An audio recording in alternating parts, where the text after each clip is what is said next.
अभी तक किसी को कोई क्वेश्चन है जो हमने कल तक समझा उसमें? अगर हो तो आप प्लीज अनम्यूट करके पूछें। हमारे पास एक क्वेश्चन है पहले से ही, भारती बहन का, उसको ले लेंगे। इसके पहले और किसी को कोई क्वेश्चन है? ओके, तो भारती बहन, आपका क्वेश्चन है कि बाबा जो कहते हैं, जो हमारा स्वभाव नहीं है उसे साक्षी होकर देखना है, हर बार उसे बाबा को सौंपना है। राइट। दीदी, अब मेरा प्रश्न है कि कहाँ तक ये स्थिति चलेगी, या ये सिलसिला चलेगा? हमें उस स्टेज से बाहर आना है तो मेरे साथ ये हो रहा है, मन को दिल शिकस्त होते हुए देखना और बाबा को सौंपना, घाव हील नहीं हो रहा है, क्या करें? ओके। सबसे पहले तो ये जो क्वेश्चन पूछ रहे हैं, तो ये पूछ कौन रहा है? सबसे पहले तो ये सही पहचान हो कि क्वेश्चन कौन पूछ रहा है, कौन इससे बाहर आना चाहता है, और कौन इस स्थिति से ऊब रहा है। हाँ, किसका घाव हील नहीं हो रहा है? घाव होता किसको है? मन पूछ रहा है। राइट। और घाव किसका हील नहीं हो रहा है? हम्म। घाव मन का। भारती का। भारती रूपी जो पहचान है, उसका घाव हील नहीं हो रहा है। अब क्या भारती आत्मा है? भारती रोल है या सोल है? हम्म। रोल। रोल है। तो भारती के रोल में इस समय डायरेक्टर ने स्क्रिप्ट में ऐसी कुछ सीन्स लिखे हैं जिसमें उसको दिखाना है थोड़ा सा हर्ट होते हुए, थोड़ा सा यू नो दिल शिकस्त होते हुए, थोड़ा सा घाव में रहते हुए। जैसे आपने वो पुरानी पिक्चर में देखा होगा ना, कुछ पिक्चरों में राजेश खन्ना को बहुत दुखी दिखाया हुआ है, लेकर हाथों में एक ग्लास बैठा रहता है और गाने गाता है उदासी वाले। अब अगर उस सीन में राजेश खन्ना का जो रोल चल रहा है, मान लीजिए उसका नाम उसमें महेश है या कुछ भी ऐसा ही, हाँ, और उस वो कहे कि यार मुझे ये एक्टिंग अच्छी नहीं लग रही है, रोते हुए, ऐसे दिल शिकस्त होते हुए कब तक करना है, हाँ, मेरा तो मन नहीं लग रहा इस एक्टिंग में, मैं तो ये नहीं करना चाहता, तो चलेगा क्या? नहीं दीदी। नहीं चलेगा। तो नहीं। अब वो एक्टिंग को परफेक्शन से करे, इसके लिए क्या जरूरी है उसको? वो मान लीजिए महेश नाम का एक्टर है जो कि उसमें उसको एक्टिंग मिली है कि अभी उसको दारू पीनी है, बहुत दुखी रहना है, हीरोइन छोड़ के चली गई है और उसको उसका गाना याद आ रहा है, या परिस्थितियों ने उसको बहुत मारा है, उसके अपनों ने उसे छोड़ दिया है, ये सारे सीन उसके उसमें चल रहे हैं। आनंद, राइट। करेक्ट, मुझे एग्जैक्टली नाम याद नहीं आ रहा था, नाम तो आनंद है लेकिन पार्ट में उसका सब कुछ आनंद का उल्टा चल रहा है। तो अब वो आनंद का पार्ट अच्छे से कैसे प्ले करे?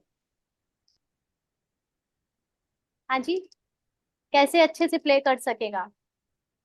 जब उसको अंदर से पता होगा कि ये एक्टिंग है और एक्टिंग में जो चल रहा है, जो कहानी चल रही है, वो मेरा सत्य नहीं है। ओके। राइट। तो हाँ। एक्टर जब अपने को भूल जाता है कि वो एक्टर है और वो कैरेक्टर से, रोल से अपनी पहचान बना लेता है, तो वो स्टोरी को बदलना चाहता है।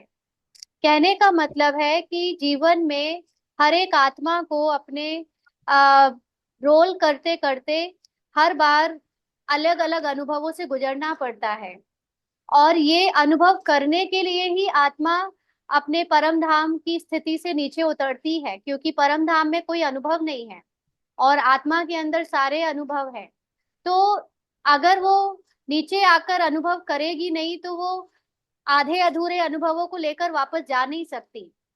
तो हर आत्मा को रोल में जो भी मिला है उसको वो रोल स्वीकार होना चाहिए, वो अनुभव स्वीकार होना चाहिए, पहली कंडीशन। जो कि बाबा कहता है ना, तुम जो हो जैसे हो, मुझे मेरे पसंद हो, मतलब मेरे हो।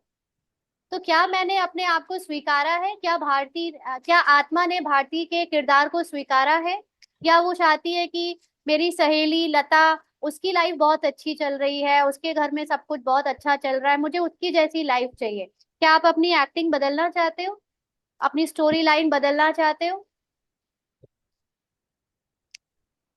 क्या ये पॉसिबल है? अगर बदलना चाहते भी हो तो? दीदी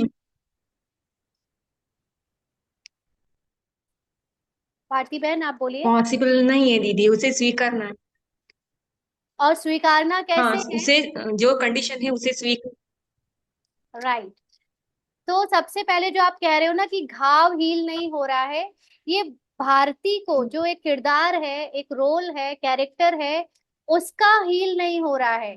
जो भारती का रोल प्ले करने वाली अंदर जो आत्मा है, जो सत्य है, अभी हमने मेडिटेशन कमेंट्री में ये बाबा ने कमेंट्री कराई ना कि मेरा सत्य मेरा इंतजार कर रहा है, मेरा सत्य है मैं आनंद में हूँ, मेरा सत्य है कि मैं पवित्र हूँ, मेरा सत्य है कि मैं सदा ही खुश हूँ, मेरी शांति मेरा सत्य है। और ये सत्य मेरे अंदर ही इंतजार कर रहा है कि कब तुम अपने सत्य में स्थित होगी, कब तुम आनंद में स्थित होगी, कब तुम शांति में स्थित होगी। ये कब होगा? जब मैं बाहर भारती के किरदार को भूल कर कुछ देर बीच बीच में याद में, बाबा की याद में और अपने सोल कॉन्शियस स्टेज में बैठूंगी तब। तो इससे क्या होगा कि जो ठीक है। बार बार पिंच होने वाली बातें आ रही हैं, जो अनुभव आ रहा है, आप जब तक इस अनुभव से चिढ़ोगे, आप जब तक इस अनुभव को रेजिस्ट करोगे, मना करोगे, तब तक वो आएगा। और जिस दिन आपने इस अनुभव को स्वीकार कर लिया, आपने इस अनुभव से लड़ना छोड़ दिया, आपने अपने इस अनुभव से ऊपर स्थिति को बना लिया, अपनी सोल कॉन्शियस स्टेज को, ये अनुभव चला जाएगा। ये सारे ओके। अनुभव आपको स्वीकार कराने इस के लिए आते रहेंगे। इसलिए कोई भी किसी भी तरह के अनुभव को रेजिस्ट ना करे। किसी को डर का अनुभव हो रहा है, किसी को रोने का अनुभव हो रहा है, किसी को हर्ट होने का अनुभव हो रहा है, किसी को पुरानी बातें बार बार याद आने का अनुभव हो रहा है, कुछ भी हो रहा है, जस्ट एक्सेप्ट ऑल दैट। रहने दो उसको। आप उसके ऊपर अपने को बार बार आत्मा की स्थिति में स्थित कर लो। ठीक है भारती ओके। बहन? आप दीदी आप कह रहे हैं हाँ दीदी, मेरी आवाज सुन रही हो? हाँ जी, बोलिए।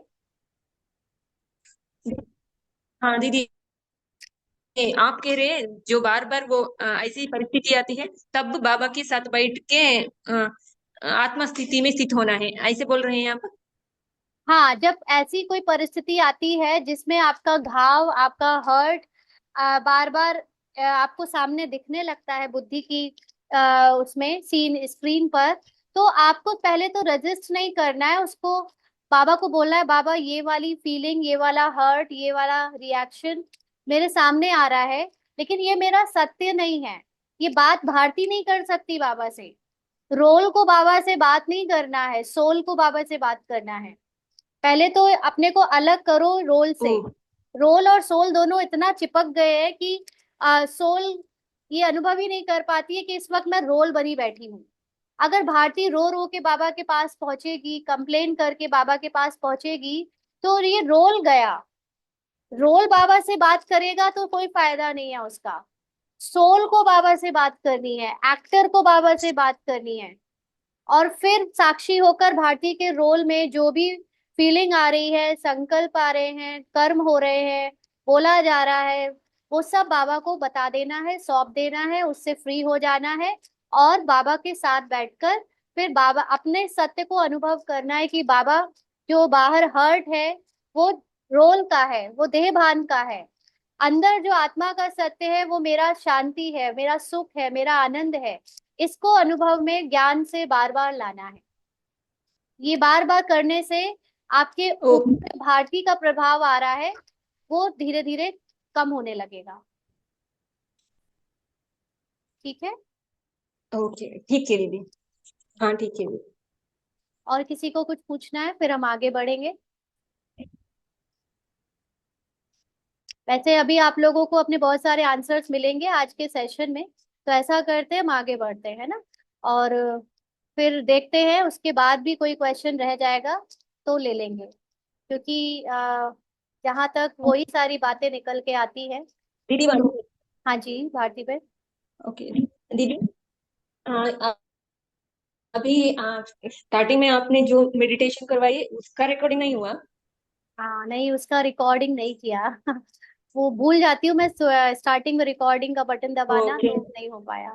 हाँ जी, चलिए कल दोबारा करेंगे अगर तो ओके, कर ये लेंगे। चाहिए था अलग से है। हाँ जी।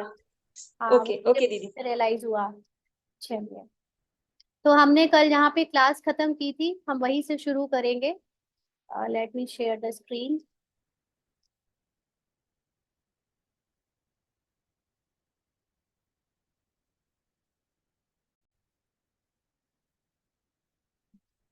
तो हम लोग कल बात कर रहे थे कि ड्रामा में संसार का जो ड्रामा है वो आत्मा उसको जब प्ले करती है, तो अलग अलग रोल्स प्ले होते समय आत्मा उस रोल को प्ले होता हुआ देख सकती है, एज अ डिटैच्ड ऑब्जर्वर, यानी साक्षी होकर, साक्षी दृष्टा होकर।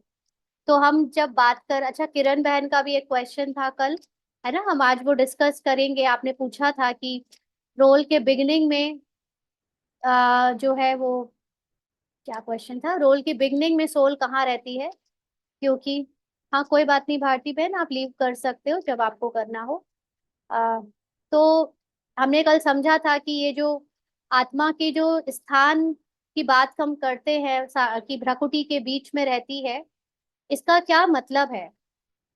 भ्रकुटी के बीच में यानी कि जब हम बुद्धि से बाबा को याद करते हैं या बुद्धि से एकाग्रता को बनाते हैं, तो हमको कहीं ना कहीं ऐसी एक जगह चाहिए जहां पर बुद्धि को टिका सके। तो बुद्धि को टिकाने के लिए सबसे बेस्ट स्थान जो पूरे शरीर में होता है, वो होता है आपका मस्तक, है ना। जो हमारे अलग अलग चक्र होते हैं, उन चक्रों में भी सबसे ऊंची पोजीशन होती है आपके आज्ञा चक्र की, यानी मस्तक। तो एकाग्रता के लिए हमको मस्तक के बीच में, या बुद्धि को जब भी कहीं चीज पे, किसी चीज पे एकाग्र करना है, तो हम भ्राकुटी के बीच में करते हैं। क्योंकि कोई भी नया जब मेडिटेशन सीखेगा, है ना, जो कि पूरी तरह से बॉडी कॉन्शियसनेस में है, अपने को शरीर समझकर, पार्ट समझकर आया है मेडिटेशन सीखने, ये ज्ञान लेने, तो उसको आप ये कहो कि आत्मा जस्ट है, आप इस पर एकाग्र हो जाओ, तो वो तो लॉस्ट हो जाएगा कि ये क्या है, कैसे, कहाँ पर, कुछ तो बताओ किसी चीज को। क्योंकि अभी तक तो मेडिटेशन हमने यही समझा था कि किसी चीज को, बिंदु को देखना, या किसी संकल्प में स्थित होना, या किसी इष्ट देवी या देवता की फोटो को सामने लाना और उस पर एकाग्र होना। तो बेसिकली एकाग्रता के लिए भ्रकुटी के बीच में चमकता हुआ अजब सितारा, बाबा ऐसे कहता है कि आपको एकाग्र करने के लिए अपने मन बुद्धि के बीच में, सॉरी, मन बुद्धि द्वारा मस्तक के बीच में एकाग्र करो। तो वहां पर बाबा कहते हैं अकाल तख्त पर आत्मा बैठती है। तो ये कोई स्थान नहीं है। सबसे पहली बात तो ये क्लियर होना चाहिए कि आत्मा इज नॉट एन ऑब्जेक्ट। आत्मा की कोई फिजिकल आइडेंटिटी है ही नहीं, है ना। है क्या आत्मा की फिजिकल आइडेंटिटी?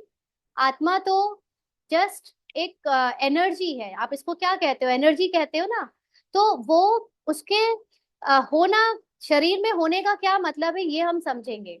हाँ, कि आत्मा शरीर में कहाँ रहती है, लोकेशन क्या है, इसके लिए पहले बात तो ये विस्तार की बातें हैं, है ना, कहाँ रहती है ये विस्तार में जाता है, लेकिन फिर भी आंसर पता होता है तो हमारा मन बार बार ये पूछता नहीं है। तो हम ये जो अभी ड्रामा की जो बात कर रहे हैं, पहले उसको कंप्लीट करके आगे बढ़ेंगे कि ड्रामा में जो भी जितनी भी सीन्स आते हैं, चाहे वो मेरे द्वारा एक्ट हो, चाहे वो दूसरों के द्वारा एक्ट हो, है ना, वो कैसे भी हो, हर तरह के सीन को आत्मा को बाबा के साथ बैठकर देखना है, साक्षी होकर। और वो कहाँ पर साक्षी होगा, और साक्षी कौन होगा? साक्षी होगी आत्मा। कोई फिजिकल आइडेंटिटी अगर साक्षी होना चाहेगी तो हो नहीं सकेगी। जैसे कल हमने डिस्कस किया था कि अगर माँ अपने बच्चे के काम को, बच्चे के एक्ट को देखकर साक्षी होना चाहे और कहे कि मैं फला की मम्मी साक्षी होकर बच्चे को देख रही हूँ, तो दैट इज नॉट पॉसिबल। क्योंकि माँ को अभी एक्टिंग में डूबा होना ही जरूरी है, क्योंकि माँ ड्रामा की आइडेंटिटी है। आत्मा ना तो किसी की माँ है, ना पिता है, ना बच्चा है, ना कोई और रिश्ता है। आत्मा का फिजिकल रिलेशन से परे है आत्मा। तो ये जो अलग अलग रिश्ते की आइडेंटिटी समझकर हम साक्षी होते हैं, तो that is not going to work, है ना। उस वो चीज साक्षी नहीं हो सकती। साक्षी आत्मा हो, और फिर उस आत्मा के स्मृति में स्थित होकर फिर मैं रोल में जो भी दूसरों का देख रही हूँ या अपना देख रही हूँ, उस रोल को साक्षी होकर देखूं ना, दूसरों के एक्ट को या अपने एक्ट को साक्षी होकर देखूं। ये साक्षी होने का सही तरीका है। तो अब सोल क्या है? अभी तक तो हम ये समझ रहे हैं कि सोल एक दृष्टा है। हाँ, दृष्टा का मतलब ये भी है कि बस देखने वाली है, वो उसमें कुछ कर नहीं सकती, कुछ बदल नहीं सकती, है ना। एक तरफ से हमने इसको समझा है। अभी इसमें और गहराई में चलते हैं, संगम युग में सोल का क्या किरदार है। संगम युग में आत्मा का पार्ट थोड़ा सा चेंज हो जाता है, क्योंकि आत्मा को जगाया गया है। बाबा आया, बाबा ने आत्मा को जगाया, मन बुद्धि से अलग उसकी पहचान बताई, ड्रामा में चल रहे किरदारों से अलग उसकी पहचान बताई। तो अब आत्मा के हाथों में है कि आत्मा चाहे तो अपनी रियलिटी को, यानी ड्रामा की रियलिटी को बदल सके। लेकिन इसके लिए बहुत गहरी नॉलेज चाहिए, गहरा अनुभव चाहिए, और प्रैक्टिस चाहिए। जब तक वो प्रैक्टिस नहीं है तब तक तो साक्षी होकर देखे, क्योंकि सोल एक प्रोजेक्टर की तरह काम करती है। जैसे हम लोग थिएटर में पहले के जमाने में, या आज भी ऐसे ही होता है कि जो पर्दा होता है, पर्दे के सामने प्रोजेक्टर होता है, और वो प्रोजेक्टर पर्दे पर जो रोशनी गिराता है ना, वो फॉर्म हो जाती है इमेज पर्दे पर, और वो एज इट इज चलती है, रिकॉर्डेड जैसी भी शूटिंग के समय हुई थी वैसी। लेकिन आजकल आपको पता हो एक नई टेक्नोलॉजी आई है जिसको कहते हैं हेलोग्राम। आपने देखा होगा कहीं कहीं पर इसके शोज चलते हैं, जैसे बुर्ज खलीफा के बाहर, और ऐसे अपने मधुबन में भी चलता है। उसमें 2D लाइट के द्वारा 3D ऑब्जेक्ट्स बनाए जाते हैं। माना लाइट लेजर शो के द्वारा ऐसे ऑब्जेक्ट बनाए जाते हैं हवा में, जो एकदम रियल लगते हैं, जैसे वो सच में इंसान खड़ा हो। जैसे आप अभी स्क्रीन पर फोटो देख रहे हो, यहाँ पर ये हाथी दिख रहा है, बिल्कुल ऐसा जैसे सच में है। लोग उसको टच करने की कोशिश कर रहे हैं VR कैमरा पहनकर, है ना। सामने वो जो इंसान एक दिख रहा है, ऊपर बॉडी, नीचे का पार्ट नहीं है, वो लाइट से क्रिएट की हुई इमेज है, जो एकदम रियल लग रही है, लेकिन एक्चुअली में वो 3D इमेज है। वो रियल में इंसान नहीं खड़ा है। और नीचे आप देख रहे हो, अभी अहमदाबाद में मोदी जी के लिए भी यूज किया गया था हेलोग्राम, कि वहां पर वो स्टेज में खड़े होकर बड़ी बड़ी सभाओं को संबोधित कर रहे थे, लेकिन वो इमेज थी उनकी, वो रियल नहीं थी। ये मैंने बहुत दिन पहले एक मूवी में देखा था कि एक जगह पर दिखाया गया था कि कोई मिनिस्टर या प्राइम मिनिस्टर को स्टेज में खड़ा होकर वो स्पीच दे रहा है, और उस पर शूट किया गया। लेकिन बाद में पता चला कि वो स्पीच उसका हेलोग्राम ऑब्जेक्ट दे रहा था, तो वो शूट से बच गया। तो उस समय तो पिक्चर थी तो देख लिया था, बट अब ऐसे एक, ये जो साइंस आ गई है, कि साइंस हमें मदद कर रही है समझने के लिए ड्रामा को और अच्छे से, कि संसार का जो ये ड्रामा चल रहा है, बाबा कहता है ये हूबहू 5,000 साल में रिपीट होना है। और ये ड्रामा अनादि है, यानी पहली बार कभी भी रिकॉर्ड हुआ नहीं है, लगातार चलते जा रहा है, चलते जा रहा है। तो ऐसा क्या है कि हमें इतना रियल लगता है? आज की कमेंट्री में जैसे हमने किया कि ये इतना रियल क्यों लगता है, हम अपने सत्य में क्यों नहीं लौट पाते, सत्य को क्यों नहीं अनुभव कर पाते, इतना ये माया खींचती है। तो माया को भी गीता में क्या बताया गया है? इल्यूजन। ड्रामा को भी क्या बताया गया है? कि ड्रामा जो है वो सत्य नहीं होता, बनाया जाता है, स्क्रिप्टेड होता है। ऐसे ही इस दुनिया के लिए हर धर्म में, अलग अलग कल्चर में अलग अलग टर्मिनोलॉजी यूज होती है ना। तो घूम फिर कर सबका सार यही है कि ये जो दुनिया देखने में जैसे आ रही है, वो वैसी एग्जिस्ट करती नहीं है। हमको इतनी रियल इसलिए लगती है क्योंकि आत्मा ने ड्रामा में पार्ट बजाते समय अपनी पहचान इतनी स्ट्रांग बना ली है इतने जन्मों से, कि वो अपने को शरीर और शरीर की स्मृतियों में ही कंफर्टेबल समझती है। और उसके लिए अपने सत्य को जानने में इतनी मुश्किलात इसलिए आ रही है क्योंकि वो बाहर की असत्य दुनिया में ज्यादा फंसी है। जो जितना बाहर की दुनिया में फंसा है, बाहर की दुनिया को पसंद करता है, बाहर की दुनिया के स्मृति में रहता है, उतना ही उसके लिए अपने सत्य को अनुभव करना मुश्किल होता है। तो सोल एक ऐसी प्रोजेक्टर है, आत्मा जो दृष्टा है। एक्चुअली अगर आप देखो, जब बच्चे का जन्म होता है तो बच्चे की आईसाइट बहुत लिमिटेड होती है, वो बहुत दूर का नहीं देख पाता। और धीरे धीरे उसकी उम्र के साथ उसकी आईसाइट बढ़ती है, दूर दूर तक देखना शुरू कर देता है। और जैसे जैसे और उम्र बढ़ती है तो सिर्फ आंखों से नहीं देखने लगता है, बल्कि उसके मन बुद्धि में भी इमेजिनेशन पावर आ जाती है। और वो फिर अपनी मन बुद्धि के साथ बहुत कुछ देख सकता है, इमेजिन कर सकता है, कल्पनाओं में डूबा रह सकता है। लेकिन एक छोटा सा बच्चा कोई कल्पना में नहीं डूबा होता। छोटे से बच्चे को आंखों से भी बहुत लिमिटेड दिखता है। यानी आत्मा जब शरीर में प्रवेश करती है तो वो अपनी इंद्रियों में अपनी चेतना को फैलाती है। चेतना मतलब अपनी एनर्जी को फैलाती है।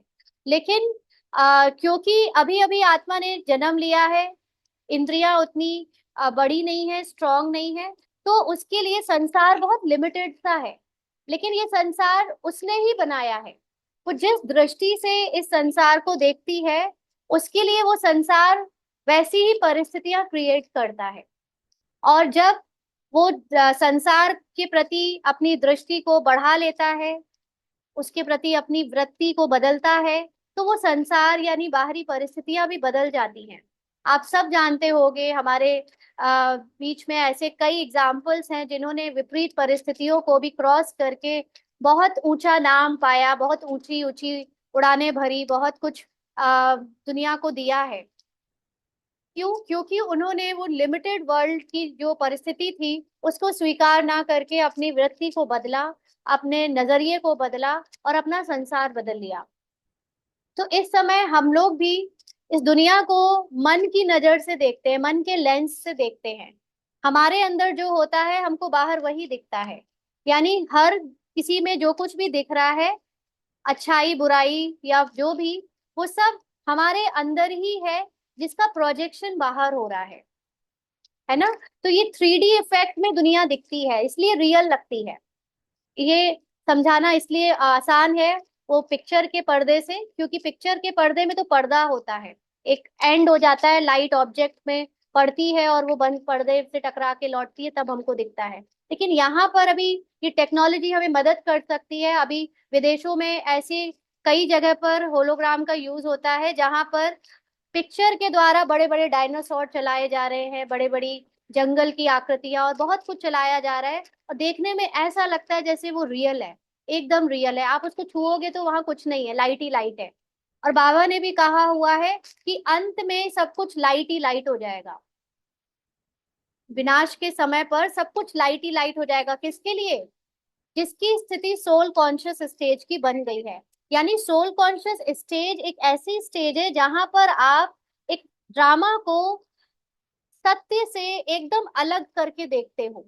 और फिर वो ड्रामा आपके लिए रियल नहीं रह जाता। तो ड्रामा में अब जो विनाश भी होगा, उस विनाश का प्रभाव आपको पड़ेगा ही नहीं, क्योंकि आत्मा को फिजिकल चीजों से कोई लेन देन करना ही नहीं है।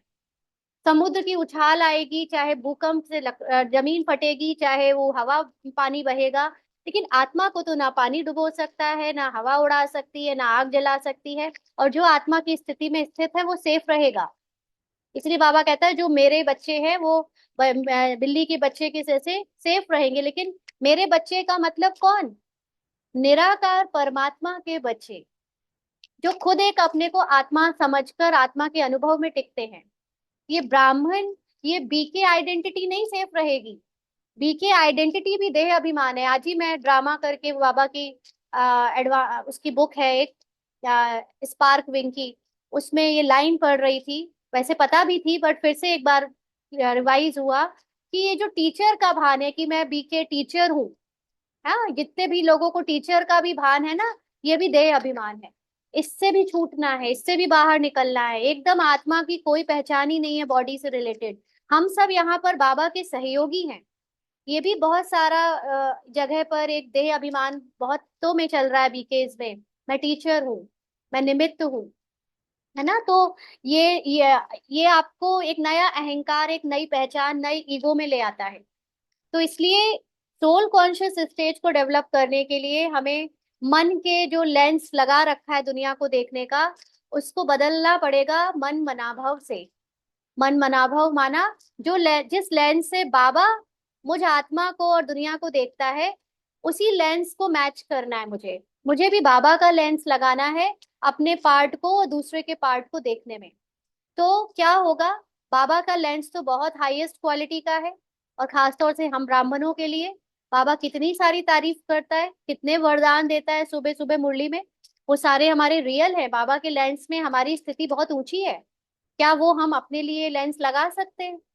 हाँ, मन के लेंस में तो अभी बहुत सारी बातें हैं जो कि गिराने वाली है, क्योंकि तमो प्रधान मन से निकली है ना। लेकिन अभी बाबा के मन से मैच करके हमें अपने प्रोजेक्शन को, यानी आत्मा जिस नजरिए से देख रही है चीजों को, वो चेंज करना है। तो ब्राह्मण पार्ट में भी हम अगर अपने नजरिए को, अपनी वृत्ति को हाई कर ले, श्रेष्ठ बना ले, तो बाहर की परिस्थितियां भी चेंज हो जाएंगी। अभी हम लोग डूबे हुए हैं बाहर की परिस्थितियों में, और वो पहचान बनकर समेटना चाहते हैं, पहचान बनकर ठीक करना चाहते हैं। लेकिन ड्रामा की पहचान बनकर कुछ भी ठीक नहीं हो सकेगा, क्योंकि वो मन का लेंस देख रहे हैं। पार्ट मिला है, जो पार्ट में जो मन है उसके लेंस से अगर हम देखेंगे तो वैसी की वैसी सब कुछ रहेगा। पार्ट प्ले करने वाली जो आत्मा पीछे प्रोजेक्टर है, वो प्रोजेक्ट जैसा करेगी, उसका सीन वैसे बन जाएगा। तो हम देखें कि हम क्या वो प्रोजेक्शन चेंज करने के लायक बन रहे हैं। हाँ, तो सोल जो है वो एक ऑब्जेक्ट नहीं है। जैसे कि बहन का कल क्वेश्चन था कि भ्रकुटी के बीच में आत्मा नहीं रहती मतलब क्या, या रहती है तो क्या। तो सबसे पहले तो सोल एक ऑब्जेक्ट नहीं है जिसको रहने के लिए कोई लोकेशन चाहिए, फिजिकल लोकेशन की जरूरत नहीं है आत्मा को, है ना। आत्मा जब फिजिकली एग्जिस्ट करती होती तो वो फिजिकल चीज में रहती, वो फिजिकली एग्जिस्ट ही नहीं करती। इट्स लाइक कि एक वायर में करंट कहाँ बहता है, कहाँ रहता है, आप देख सकते हो उसको, कोई जगह है बैठने की करंट की? ये तो जब टच होता है वायर तो पता चलता हो इसमें करंट है। या उसमें दोनों साइड जब बल्ब लगा दो या कोई इंस्ट्रूमेंट लगा दो, कोई इलेक्ट्रिकल अप्लायंस लगा दो, वो जल उठता है, तब पता चलता है वो इसमें करंट था। ऐसे ही आत्मा है, इस बॉडी में है, यानी ये कैसे पता चल रहा है? क्योंकि हम बार बार ये कहते हैं मैं हूं, मैं हूं। तो मैं हूं ये कौन कह रहा है? एक मुर्दा तो नहीं कहता मैं हूं, हम कह रहे हैं मैं हूं। तो कौन कह रहा है? ये आंख कह रही है मैं हूं, कान कह रही है मैं हूं, ये आत्मा कह रही है मैं हूं। तो अच्छा, वो अब आत्मा कहाँ रहती है शरीर में? नाखून में, यहाँ पर कान में, पैर में? अगर यहाँ रहती तो फिर पैरों में कैसे शक्ति जा रही है? आत्मा इट जस्ट एन अवेयरनेस। आत्मा की ट्रू आइडेंटिटी क्या है? मेरा होना, एक अवेयरनेस कि आई एम, एग्जिस्टेंस, मैं हूं, दिस इज आत्मा, है ना। अवेयरनेस होना, ये आत्मा होती है। इसको हम एग्जाम्पल से समझते हैं, आप फोटो में देख सकते हो कि जैसे कि एक एक्टर है ऋतिक रोशन। अभी हम actor as a physical body ले रहे हैं, आत्मा एज अ एक्टर हम इसको कंपेयर करेंगे थोड़ी देर में। तो Hrithik Roshan as an actor, उसने कहो ना प्यारे में राज चोपड़ा का रोल प्ले किया, है ना। जोधा अकबर में अकबर का रोल प्ले किया, और फिर वो कौन सी मूवी थी उसमें रोहित का रोल प्ले किया, वो जिसमें वो जादू वाली मूवी, हाँ मुझे याद नहीं आ रहा नाम, कुछ तो था। तो अब कोई पूछे कि ये तीनों ही रोल में ऋतिक रोशन कहाँ है? वेयर इज ऋतिक रोशन? हम्म, कहाँ है ऋतिक रोशन? कोई बताए भाई। तीनों ही सीन में या तीनों ही मूवीज में या तो तीनों ही कैरेक्टर में where is Hrithik Roshan? Hrithik Roshan is an awareness. वो जो एक्टर ये पार्ट प्ले कर रहा है, वो अंदर से ये जानता है, या उसके पार्ट को देखने वाले भी जानते हैं कि ये पार्ट करने वाला एक्टर ऋतिक रोशन है। लेकिन क्या उसकी आंखें ऋतिक रोशन है? क्या उसकी हंसी ऋतिक रोशन है? क्या उसके आंख या सर या हाथ या डांस उसका ऋतिक रोशन है? हाँ, क्या ऋतिक रोशन है? ऋतिक रोशन एक पूरी पर्सनालिटी है, राइट, एक पूरी कैरेक्टरिस्टिक आइडेंटिटी है जो कई चीजों से मिलकर बनी है। लेकिन वो पार्ट प्ले करने वाली जो अवेयरनेस है, वो अवेयरनेस ऋतिक रोशन है। इसी तरह ये ह्यूमन पार्ट को प्ले करने वाली एक अवेयरनेस आत्मा है।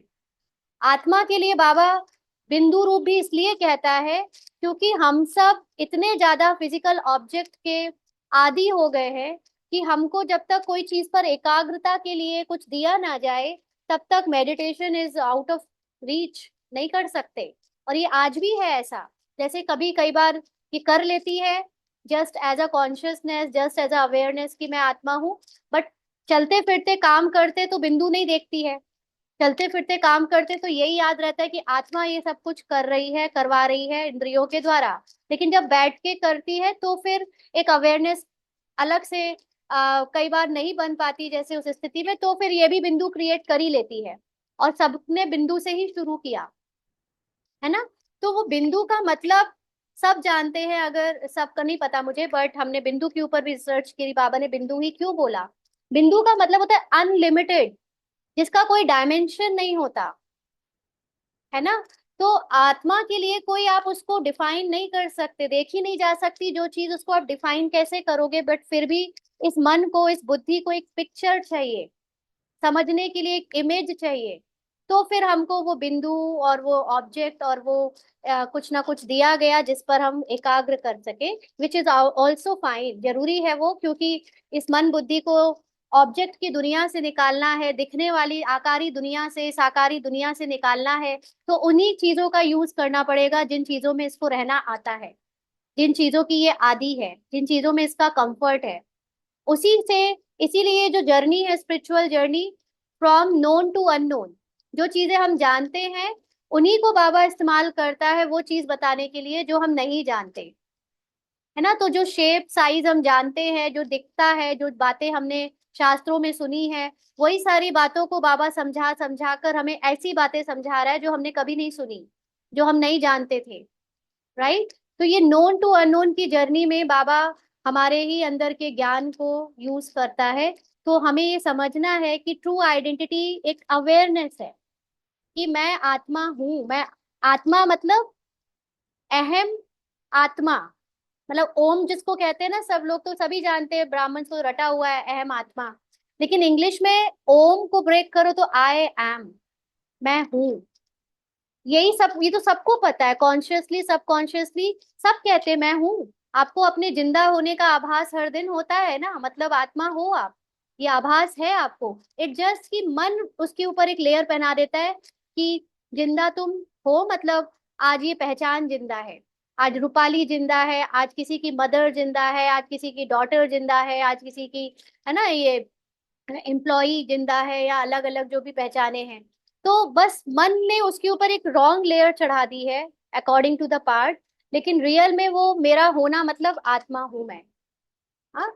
तो हम यहाँ समझेंगे कि जैसे ऋतिक रोशन एक फिजिकल आइडेंटिटी है एक्टर के रूप में, उसको डिफाइन कैसे किया जाएगा, उसकी डेट ऑफ बर्थ से, उसके वाइफ, उसका, उसके बच्चे, चिल्ड्रन, उसके पेरेंट्स, है ना, उसका प्रोफेशन क्या है, उसकी अर्निंग कितनी है, उसका सोशल स्टेटस क्या है, उसके थॉट्स क्या है, उसके इमोशंस क्या है, फीलिंग क्या है, बॉडी कैसी है, स्टोरी क्या है, उसकी कहानी क्या है। ये सारी चीजें मिलाकर एक ऋतिक रोशन बनता है, या हम सब की अपनी अपनी एक आइडेंटिटी बनती है एज अ एक्टर। जो लोग एक्टिंग करते हैं, ड्रामा के अंदर जो लोग ड्रामा करते हैं, ड्रामा वाली दुनिया में, बॉलीवुड हॉलीवुड में, उनकी आइडेंटिटी ऐसी है, उससे पता चलता है, राइट। ऐसे ही अब हम इमॉर्टल सोल की बात करें, एक कॉन्शियसनेस की बात करें, तो ये जो इमॉर्टल सोल है, इसको छुआ नहीं जा सकता, इसको देखा नहीं जा सकता, है ना। इसके लिए कोई लोकेशन ऐसे हो नहीं सकती जहां इसको बैठाल दिया जाए तो बैठ जाए। तो ये एक्टर कैसे डिफाइन की जाएगी, ये एक अवेयरनेस है कि मैं हूं ही नॉलेजफुल। ये जो ज्ञान आप सब लोग अभी लेने का पार्ट प्ले कर रहे हो एज अ बीके, ये भी सिर्फ पार्ट है। अदरवाइज आत्मा को क्या पता नहीं कि वो आत्मा है, आत्मा को क्या अपने अंदर की चीजें पता नहीं। जैसे एक वुडन चेयर है, हाँ, अब वुडन चेयर तो चलो जड़ चीज है, लेकिन मान लीजिए कि इसमें जान होती, वो जो हम लोग कहानियां पढ़ते थे ना बचपन में पंचतंत्र की, तो उसमें एक पेड़ दूसरे पेड़ से बात कर रहा होता है, तो क्या वो पेड़ को पता नहीं होता कि वो लकड़ी से बना है? क्या उस पेड़ को पता नहीं होता है कि उस लकड़ी में आग लगेगी तो वो जल जाएगा? क्या उस पेड़ को पता नहीं कि उसमें पत्तियां हैं, उसमें ये फल निकलते हैं? तो उसकी जितनी भी पहचान है वो उस पेड़ को पता है ना। वो अपनी सारी पहचानों के साथ पेड़ है। ऐसे ही क्या आत्मा जो मैं हूं ही, क्या मुझे पता नहीं कि मेरे अंदर शांति है, खुशी है, प्योरिटी है, लव है, पावर है, ब्लिस है। मैं साउंडलेस हूँ, टाइमलेस हूँ, फीलिंगलेस हूँ, इमोशनलेस हूँ, सेंसेशनलेस हूँ, थॉटलेस हूँ। मुझे पता है। लेकिन इस समय एज अ बीके मैं ज्ञानी और अज्ञानी दोनों का पार्ट प्ले कर रही हूँ, है ना। तो इस समय ज्ञान लेने का पार्ट प्ले कर रही हूँ। तो आत्मा होने का मतलब है ये ज्ञान होना कि मेरी सच्चाई, मेरा सत्य, ये सब कुछ है। जब मैं गुस्सा करने का पार्ट प्ले कर रही हूँ, तो मुझे ये पता होना कि मेरी शांति मेरी सच्चाई है। जब मैं रोने का पार्ट प्ले कर रही हूँ, तो मुझे पता हो कि मेरा सुख, मेरा आनंद मेरी सच्चाई है। जब मैं किसी को धोखा देने का पार्ट प्ले कर रही हूँ, तो मुझे पता है कि मेरी पवित्रता मेरी सच्चाई है। जब मैं आवाज में आने का पार्ट प्ले कर रही हूँ, तो मुझे पता है कि मेरी सच्चाई साउंडलेस है। जब मैं दूसरों को घड़ी देखकर यहाँ से वहां भागकर काम करने की कोशिश कर रही हूँ, तब मुझे पता है कि मैं ओरिजिनली टाइमलेस हूँ। जब मैं बार बार हर्ट हो रही हूँ, फीलिंग में आ रही हूँ, इमोशनली गिर रही हूँ, तो मुझे पता है अंदर से कि मेरा सच्चा सत्य जो है वो इमोशनलेस है, फीलिंगलेस है। जब मेरे पेट में और मेरे सर में दर्द हो रहा है, तो ये दर्द को फील करके भी मैं अंदर से ये जानती हूँ कि मेरा सत्य सेंसेशनलेस है, क्योंकि आत्मा को कोई भी फिजिकल पेन हो ही नहीं सकते। जब मेरे अंदर व्यर्थ के, नेगेटिविटी के, पॉजिटिव चाहे जैसे विचारों की बाढ़ आ रही है, तब भी मैं ये जानती हूँ कि मेरा सत्य थॉटलेसनेस है, निर्संकल्प अवस्था है। ये जानना, ये अवेयरनेस ही आत्मा होना है। Is it clear? आत्मा क्या है, कहाँ रहती है, ये विस्तार की बातों में जाने का कोई फायदा नहीं। कहीं भी रहती हो क्या फर्क पड़ जाएगा, कहाँ से आती है क्या फर्क पड़ जाएगा। ये सब विस्तार की बातें माया के प्रश्न हैं, मन के प्रश्न हैं, जो मुझे मेरे सत्य में टिकने नहीं देते कि इस समय मैं टिक जाऊं तुरंत। इसीलिए आत्मा के लिए कुछ पास्ट और कुछ फ्यूचर नहीं होता। मैं हूं आत्मा एट प्रेजेंट। ये बस यही मुझे स्थित होना है और हर समय होना है ना। तो ये मन जिसको बाबा माया कहता है, ये विस्तार में जाना चाहता है, ये सबको जान लेना चाहता है, विच इज ओके। ये विस्तार हमें बहुत मदद कर रहा है आज अपने सत्य में टिकने के लिए, क्योंकि ये विस्तार अच्छा है, ये नॉलेज अच्छी है, श्रेष्ठ है, शुद्ध संकल्प है। अभी हम ये नॉलेज और विस्तार नहीं कर रहे होते तो हम फिर बाहरी ड्रामा के झूठे विस्तारों में फंसे होते। उससे तो अच्छा है कि हम ये सत्य के विस्तार में जाएं, है ना। ड्रामा में पार्ट भी तो प्ले होना ही है, संकल्प आने ही है। तो अच्छा है कि हमारे विस्तार के थॉट्स आए, विजडम के थॉट्स आए, सत्य नॉलेज के थॉट्स आए ना। तो बाबा जैसे कहता है कि जैसी आत्मा वैसा ही आत्मा के लिए फर्नीचर है ना। सतयुग में आत्मा सतो प्रधान होगी, गोल्डन होगी, तो उसके लिए फर्नीचर भी गोल्ड का होगा, ऐसे बाबा कहता है। अर्थात बाहर का संसार आत्मा के नजरिए पर डिपेंड करता है। इस समय मैं खुद को क्या मानती हूँ। मैं मन में फंसी हुई हूँ, बुद्धि में फंसी हुई हूँ, और तमो प्रधान दुनिया में सिर्फ लोगों को ईर्ष्या, द्वेष, लड़ाई झगड़ा और ये सब जो बातें हैं, है ना, अवगुणों की, यही करता हुआ डर भय में जीती हूँ। अगर मेरा पूरे टाइम मन बुद्धि में ये चलता है, तो बाहर का संसार मेरे लिए वैसा ही बना हुआ है। और अगर मेरे अंदर आत्मा का ज्ञान, आत्मा का सत्य और अपने अनादि और आदि स्मृतियों का मन में चलता रहता है हर समय संकल्प, तो मेरा संसार वैसे ही बनने लगता है, वैसा बदल जाता है। इसीलिए ये शिफ्ट ऑफ कॉन्शियसनेस से सतयुग आ जाएगा। हम सब के अंदर जो आत्मा की अवेयरनेस है, जैसे जैसे ये बढ़ती जाएगी, स्ट्रांग होती जाएगी, निरंतर बनती जाएगी। आत्मा का मतलब सिर्फ एक खाली आत्मा नहीं, लेकिन जो हमने अभी ऊपर बात करी, आत्मा की को डिफाइन जिन जिन चीजों से किया जाता है, ये सारी बातें जितनी हमारे अंदर चलेंगी, उतनी जल्दी हमारे साथ, हमारे सामने बाहर की परिस्थितियां चेंज होगी, बेहतर बनेंगी, और वो सतयुग की तरफ हमको ले जाएंगी। और जो लोग दुनिया में नहीं चेंज हो रहे हैं, जो आज भी पाप, घृणा, ईर्ष्या, द्वेष में फंसे हुए हैं, उनके लिए पुराना फर्नीचर, यानी वो पुरानी दुनिया, पुराने दुनिया में जो विनाश होना है, वो विनाश में जाएंगे। तो यहाँ पर हम विनाश में जाएंगे, दुखी होकर शरीर छोड़ेंगे या सतो प्रधान होकर शरीर छोड़ेंगे, भरपूर होकर जाएंगे डिपेंड करता है कि हम कितना आत्मावत हुए हैं, कितना आत्मावान हुए हैं, कितना सोल कॉन्शियस हुए हैं। तो जैसी आपकी दृष्टि, जैसी वृत्ति वैसी दृष्टि, और जैसी दृष्टि वैसी सृष्टि। आपके इसी दुनिया में हर कॉन्शियसनेस के लोग जी रहे हैं। एक वो भी जी रहे हैं जो भूखे मर रहे हैं, हाँ, एक वो भी जी रहे हैं जो टेररिस्ट वाला जीवन जी रहे हैं, एक वो भी जी रहे हैं जिनके लिए अथाह धन दौलत है, एक वो भी जी रहे हैं जो बीमार हॉस्पिटल में पड़े हैं, एक वो भी जी रहे हैं जो एकदम स्वस्थ हैं। ये सब की लाइफ अलग अलग क्यों है? जिसकी कॉन्शियसनेस में जो है, जो अपने को जो मानता है, जिसकी अटैचमेंट ड्रामा से जैसी है, उसके सामने परिस्थिति भी वैसी है। तो ये ज्ञान से हम अपने आप को हायर कॉन्शियसनेस में शिफ्ट कर सकते हैं, तो हमारी बाहर की दुनिया भी चेंज हो जाएगी। ठीक है। तो सोल कॉन्शियसनेस में जीना और रोल कॉन्शियसनेस में जीने में क्या अंतर आता है?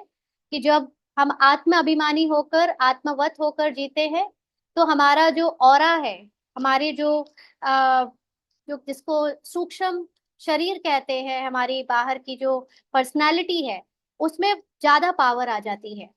हाँ, संकल्पों में ज्यादा पावर होती है सफलता की को पाने की। और जब अगर रोल कॉन्शियस होते हैं, माना अपने को किरदार समझकर जीते हैं, तो हमारे ऑरा में लेस पावर होती है, कमजोर होते हैं। और बात बात पर ये ऑरा जो है बार बार डार्क होता है, यानी हम भिखारी बन जाते हैं, दूसरों से शक्तियां, दूसरों से प्रेम, दूसरों से गुहार करते रहते हैं चीजों की। और जब आत्माभिमानी होते हैं, तो हमारे जो मन बुद्धि संस्कार है, वो अलग अलग भागता नहीं है, वो तीनों ही आत्मा में मर्ज हो जाता है, आत्मा मास्टर होती है। और आत्मा जैसे अपने सत्य में स्थित होकर पार्ट प्ले करती है, तो मन बुद्धि संस्कार भी उसका सहयोग करते हैं उसी तरह से। जबकि रोल कॉन्शियसनेस में हम मन बुद्धि संस्कार यानी आत्मा का अपना सत्य भूल जाता है, आत्मा खुद को भूल जाती है, तो मन बुद्धि संस्कार अपनी अपनी अलग ब्रांचेस खोल लेते हैं, झूठी आइडेंटिटीज, झूठी पहचाने हम पर हावी हो जाती है, और सोल मास्टर की जगह सोल फॉलोवर बन जाती है। मन जैसे चला रहा है चल रही है, बुद्धि जो दिखा रही है वो देख रही है। बाहर किसी ने बोला, झूठ बोल दिया, धोखा दे दिया, उसको सच मान लिया। किसी ने किसी की बुराई कर दी, उसको सच मान लिया। किसी ने डरा दिया, कोरोना आया, कोरोना आया, तो वो माइंड ने पिक्चर बनाई, बुद्धि ने पिक्चर बनाई, माइंड ने भय क्रिएट किया, और यहाँ पे संस्कार और पक्का हो गया डरने का। क्योंकि आत्मा भूली हुई है कि वो आत्मा है, वो सदा ही स्वस्थ है, उसको कोई बीमारी मार नहीं सकती, है ना। तो रोल कॉन्शियसनेस में जीवन बहुत गिरा हुआ हो जाता है, सोल कॉन्शियस में जीवन बहुत उत्तम हो जाता है। आजी बाबा ने कहा ना, स्त्री पुरुष पुरुष उत्तम बन रहे हैं। हाँ। और सबसे बड़ा अंतर है सोल कॉन्शियस यानी आत्म अभिमानी स्टेज में, कि पूरा संसार, ये पूरी दुनिया एक लगने लगती है। इसीलिए अखंड भारत आ जाता है ना। अखंड धर्म, एक धर्म, एक भाषा, सबके अंदर एक जैसी भावनाएं, एक एक ही, सबको ऐसा लगता है हम सब एक ही तो हैं। जब सब एक ही हैं, तो फिर कोई ईर्ष्या, कोई द्वेष, या यहाँ तक कि कोई रहम की भी भावना नहीं। जब सब एक ही है तो कोई किस पे रहम क्यों करेगा, है ना। कोई और फीलिंग ही नहीं होती है, वननेस आ जाता है सोल कॉन्शियसनेस पे।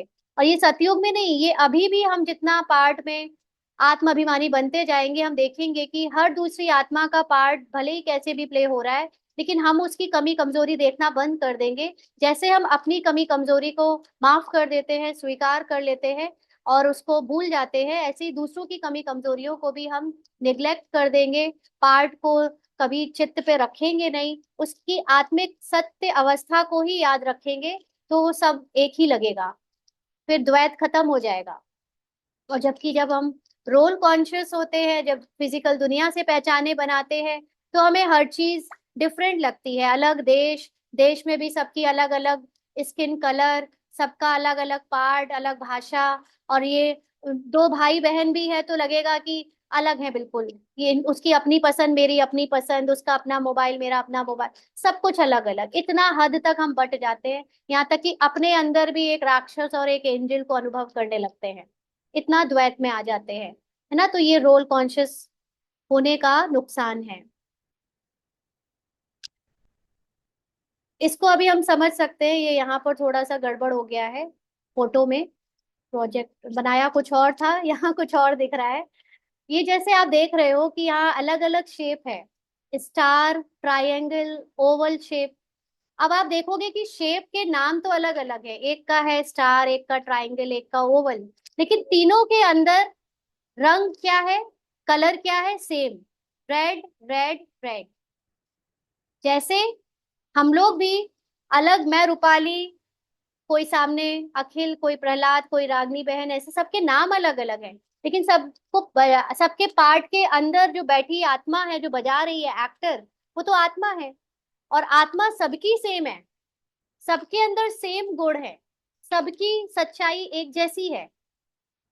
तो ये जो अभी हम लोग देख रहे हैं, है ना, अगर आप ये सारे रेड कलर को मिला दो तो कोई अलग डिफरेंस रह ही नहीं जाता, क्योंकि अंदर सबका सेम है ना। तो इस समय हम लोगों ने सतयुग त्रेता युग में हम सब के अंदर जो सत्य आत्मा है उसी की पहचान होती है। इसीलिए चाहे महाराजा है चाहे प्रजा है, कोई एक दूसरे को अलग नीचा ऊंचा नहीं देखता है, सबके लिए परिवार की फीलिंग होती है। ये सतयुग त्रेता की पहचान है। और अभी द्वापर कलयुग में क्या हुआ, जैसे आप देख रहे हो यहाँ फोटो में, ये पजल है। पजल में हमने देखा कि पजल में अलग अलग टुकड़े होते हैं, और ये सारे टुकड़ों में अलग अलग साइज होता है, तो एक दूसरे में फिट किया जाता है, और फिट करने के बाद पूरा फिट हो जाता है, तो एक कंप्लीट पिक्चर बन के आ जाती है। तो अभी क्या है कि द्वापर कलयुग में हमारी सोल कॉन्शियस स्टेज ना होने के कारण हम सबके पार्ट को देखते हैं, और सबके पार्ट को अलग अलग दिखता है क्योंकि बाहर से देखते हैं। तो इसलिए इस समय हमें जितने भी लोग पार्ट में मिले हैं, परिस्थितियों में या परिवार में या मिलने जुलने में, जो भी हमारे जीवन में आते हैं, सबके अलग अलग स्वभाव संस्कार वाले हमारे साथ आते हैं। अब इसी में ही क्लैशेस होने लगते हैं। तो ठीक था, कलयुग में तो महा क्लैश हो रहे हैं, कोई किसी को झेल नहीं पा रहा, कोई किसी के साथ टिक नहीं पा रहा, सबको सबसे प्रॉब्लम हो रही है। क्यों? क्योंकि हमने सोच लिया वो अलग है, मैं अलग हूँ। जबकि जो दूसरा अलग है वो आपके अंदर की जो कमी है उसको दूर करने के लिए अलग है। सपोज आपके अंदर ये देह भान है कि मैं बहुत ब्यूटीफुल हूँ, हाँ। अब कोई सामने से मान लीजिए आपको थोड़ा अगली पार्टनर मिल गया या कुछ भी ऐसा, तो आपके अंदर एक ये कमी थी कि आप रंग रूप में फंसे हुए थे। ये एज अ सोल एक कमी है। आपकी कमी ये पूरी हो जाए, आप स्वीकार कर लो कि चाहे शक्ल से, सूरत से, जो जैसा भी है, सब अपने हैं। उसके लिए वो सामने से विपरीत आ, आ, दिखने वाला आया, जो आपको ये दिखा रहा है कि आप उसको स्वीकार करो। बट हम क्या करते हैं, वो मेरे जैसा है ही नहीं, वो तो मुझे मैच ही नहीं करता, मेरे से बिल्कुल मिलता ही नहीं।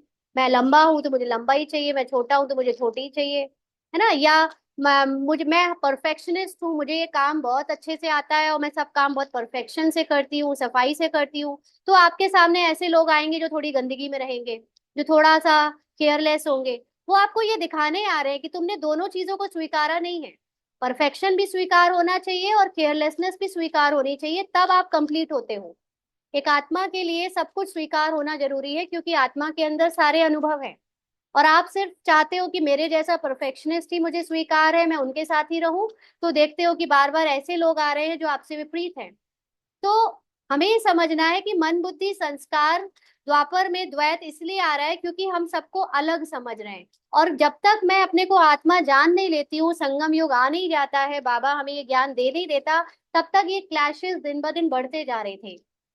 अब ये ज्ञान मिल गया है कि ये सारी अशुद्धियों के पीछे, ये जो असंपूर्ण पार्ट है सबके, जो हम पजल के छोटे छोटे कॉलम्स देख रहे हैं, एक एक कॉलम को अगर एक एक पार्ट दे दिया जाए, इसको बजाने वाली जो पीछे आत्मा है, उस आत्मा की संपूर्णता को अनुभव करने के लिए आपके जीवन में वो सारे लोग आते हैं जो आपको स्वीकार नहीं हो रहे हैं। अगर आप उन्हें स्वीकार कर लो, उनसे बिना डरे, बिना द्वेष रखे, बिना ईर्ष्या, बिना कोई सांसारिक गलत भावना रखे हुए, तो वो जो सोल कॉन्शियस स्टेज से आप सब मिलकर एक एक वत हो जाते हो, एकता में जुट जाते हो, अखंड हो जाते हो, कंप्लीट हो जाते हो। और ये है कर्मातीत स्थिति, जब आपका किसी के साथ कोई कर्मों का हिसाब किताब नहीं रह जाता। हम समझते हैं कर्मों का हिसाब किताब, मतलब उसने हमको 100 रुपए दिए तो हमने लौटाए नहीं, तो अब हमको उसको 500 देने पड़ेंगे विद इंटरेस्ट। ये सारी चीजें फिजिकल वर्ल्ड की थी। अब हम सोल लेवल पे समझने की कोशिश करें तो आत्मा का एक दूसरे के साथ कर्मों का हिसाब किताब फिजिकल लेवल पे नहीं। जो आत्मा ने असंपूर्णता से अपनी दूरी बना ली है ना, कई असंपूर्णता को मिलाकर एक संपूर्ण पिक्चर बन रही है। तो हम जितने भी असंपूर्ण लोग हैं, इम्परफेक्ट, कोई हो सकता है अभी, वैसे 100% परफेक्ट तो संसार में कोई भी नहीं है, लेकिन इस लोग सोचते हैं कि हमें परफेक्ट पार्टनर मिल जाए, है ना, हमें ऐसा हो जाए, लेकिन आपको सबको स्वीकार करना है जो जैसा है। अगर कोई आपके सामने ऐसी हरकत बार बार कर रहा है जिससे बार बार आपको इरिटेशन हो रही है, तो वो आपको दिखा रहा है, देखो तुम्हारे अंदर इरिटेशन का संस्कार है, और तुम उससे चिढ़ो नहीं कि क्यों है, मुझे इरिटेशन क्यों हो रही है, या वो ऐसा क्यों है। इट जस्ट कि उसको एक्नॉलेज करो कि हाँ ये इरिटेशन मेरे अंदर है, तो लेकिन ये मेरा सत्य नहीं है। राइट। तो ये वो मेरा सत्य नहीं है, तो इसको बाबा को सौंपो। सत्य क्या है कि मैं सदा ही अपने शांत स्टिल, है ना, साइलेंस में स्थित हूँ। मुझे मेरी शांति, मेरी स्टिलनेस कोई नहीं बदल सकता, कोई नहीं छीन सकता। ये मेरा सत्य है। तो जितनी भी बाहर से हलचल करने वाली परिस्थितियां आती है, वो हमें ये अनुभव कराने के लिए आती है कि तुमने जो पहचाने बना रखी हैं, तुम जिसमें कंफर्ट देख रही हो, वो पार्ट का कंफर्ट है, वो ड्रामा का कंफर्ट है। उसको बाबा को सौंप कर अपने सत्य में टिको। ठीक है ना। तो इसलिए जब ये सारी जितने भी मेन आधार मूर्त आत्माएं, बाबा के बच्चे, एक अपने अंदर की असंपूर्णता को उससे अलग अपने न्यारे करके अपनी सोल कॉन्शियस स्टेज में टिकेंगे, तो अखंड भारत, एक धर्म, एक राज्य, और बाबा का एक ऐसा परिवार जिसमें सब एक जैसे, किसी का किसी के प्रति ईर्ष्या द्वेष मतभेद नहीं होगा। अभी इतना हो रहा है क्योंकि कहीं ना कहीं मन बुद्धि संस्कारों का टकराव, है ना, अलग अलग पहचानों का टकराव हो रहा है, लेकिन ये भी दिखाने के लिए आ रहा है। इससे भी डरना नहीं है, बदलने की कोशिश नहीं करें। सिर्फ नोटिस करें कि मुझे क्या नोटिस करवाना चाह रहा है सामने वाला, क्या है जो मैं जिससे अनकंफर्टेबल हो रही हूँ, और उसको पहचान कर रियलाइज करके बाबा को सौंप देना है और अपने सत्य में टिक जाना है। तो ये एक ऐसा ही है जैसे सागर में हजारों लहरें आती हैं, करोड़ों लहरें आती हैं, है ना। ये सारी लहरें ऊपर से कितनी भी हलचल में दिखे, जैसे हमारी दुनिया में, दुनिया मतलब ड्रामा की दुनिया में, हमारे अंदर मन बुद्धि के लेवल पे, संस्कारों के लेवल पे इतने टकराव होते हैं, खुद की हलचल होती है, लेकिन जो अंदर आत्मा है वो सदा ही सागर के तले के नीचे जैसे एकदम साइलेंस होता है। आप लोगों ने कभी स्कूबा डाइविंग करी हो या कभी अंडर वाटर गए हो, तो आपको अनुभव होगा, ये तो गई है पार्ट में, तो एकदम अंदर शांत होता है, हल्कापन, कुछ नहीं होता अंदर, कोई वेव्स नहीं होती, है ना। तो ऐसे ही जब मैं अंतर्मुखी होकर आत्मा में लौट जाती हूँ, आत्मा में स्थित हो जाती हूँ, तो ऊपर चाहे जितनी भी संकल्पों में हलचल चले, चाहे पार्ट में हलचल चले, चाहे संसार में चले, मैं उसको होते हुए भी अंतर्मुखी होकर साइलेंस रह सकती हूँ, अपने स्टिल, शांत, है ना, शक्तिशाली रूप में अपने को अनुभव कर सकती है। तो ऐसे एक और एग्जाम्पल कि जैसे एक आसमान है, आसमान एकदम शांत होता है जब नीला होता है, लेकिन जब बादल छा जाते हैं तो फिर उसमें कभी बिजली चमक रही है, कभी काले बादल, कभी वाइट बादल। तो ये सारी ड्रामा की जो अलग अलग परिस्थितियां हैं, पहचाने हैं, ये बादल है ना, ये आती जाती रहती है, लेकिन जो इसके ऊपर आकाश है वो सदा स्टिल रहता है। उसकी शांति, उसकी शक्तियां, उसका प्रेम दब सकता है इन संकल्पों से, क्योंकि ड्रामा में ये फिक्स्ड है, लेकिन वो कभी खत्म नहीं हो सकता। तो हमें अपने आप को उस सागर की गहराई की तरह, उस आसमान की तरह सदा अपने सत्य में स्थित रखना है। तो जो झूठा ड्रामा है ना, जिसको हम अ, अभी तक सच समझ रहे थे, उससे हम जल्दी जल्दी फ्री होंगे। तब जाके आत्मा जो एज अ प्रोजेक्टर, अभी हमने जो बात करी थी ना, आत्मा एज अ प्रोजेक्टर, तो वो फिर प्रोजेक्शन कर पाएगी सही, आ, जो उसको चाहिए उसका। अभी हमको क्या चाहिए, हमको सतयुग चाहिए ना, तो हमको सतयुग जैसी लाइफ चाहिए, बॉडी कंचन काया चाहिए, प्रकृति सतो प्रधान चाहिए, सब कुछ बेस्ट चाहिए। तो उस वो लाने के लिए हमको प्रोजेक्ट करना पड़ेगा अपने माइंड इंटेलेक्ट और संस्कारों के द्वारा, मन बुद्धि संस्कारों के द्वारा, कि बार बार हम उनके बारे में सोचें, अपने सत्य के बारे में सोचें। इसीलिए बाबा कहता है एक आंख में शांति धाम, एक आंख में सुख धाम। सतयुग का सोचो, बार बार कैसी दुनिया चाहिए उसके बारे में सोचो। ये नहीं सोचो मुझे ये दुनिया नहीं पसंद, मुझे ये लोग नहीं पसंद। कलयुग के बारे में सोचना बंद करो। वो जो है जैसा है उनको करने दो, चलने दो। तुम्हें जो चाहिए तुम उस पर ध्यान दो। तो वो प्रोजेक्शन आपका जैसे ही स्ट्रांग हो जाएगा, और सोल कॉन्शियसनेस के साथ आप जब प्रोजेक्ट करोगे, तो इतना फास्ट सतयुग आएगा। तो जितने भी बाबा के बच्चे, और सिर्फ बाबा के बच्चे नहीं, लेकिन संसार में इस समय हर जगह पे बहुत सारे ऐसे लोग हैं जो अपने माइंड से पॉजिटिव एफर्म।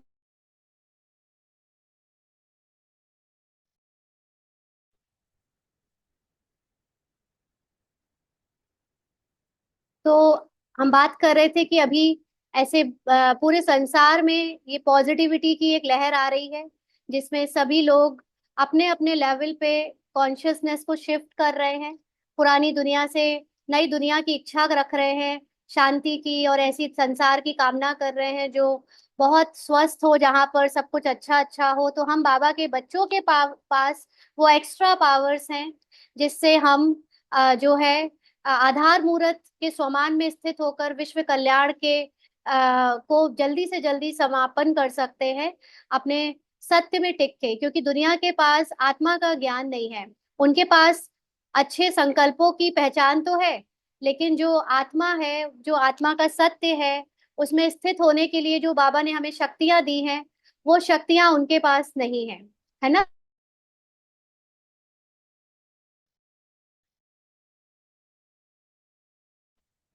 तो हम बात कर रहे थे कि हम अपने संकल्पों को जल्दी से बाबा के स्वमान में टिकाकर श्रेष्ठ संकल्पों से परिवर्तन कर सकते हैं। तो अब यहाँ तक किसी को कोई क्वेश्चन हो तो आप लोग अनम्यूट करके प्लीज